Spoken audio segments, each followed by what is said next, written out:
Hi అండి అందరికీ. మా ఆయన చేపలు తెచ్చిండని చెప్పిన కదా, అవైతే మంచిగా ఫ్రెష్గా కడిగిన మళ్ళీ మంచి వాటర్లో పోసి దొడ్డుప్పు వేసుకోవాలి. ఒక 4 చెంచాలు దొడ్డుప్పు వేసుకున్న తర్వాత సగం నిమ్మకాయ రసం,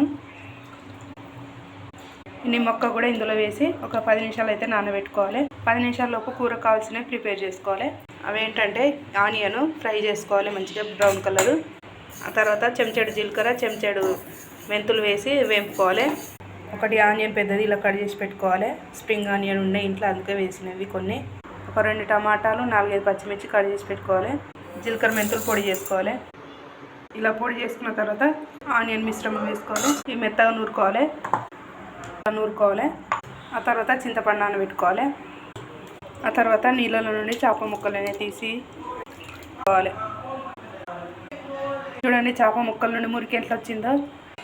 ఇప్పుడు ఈ చేప ముక్కలకి ఇవన్నీ పట్టియాలి. నెక్స్ట్ వీడియోలో చూద్దాం.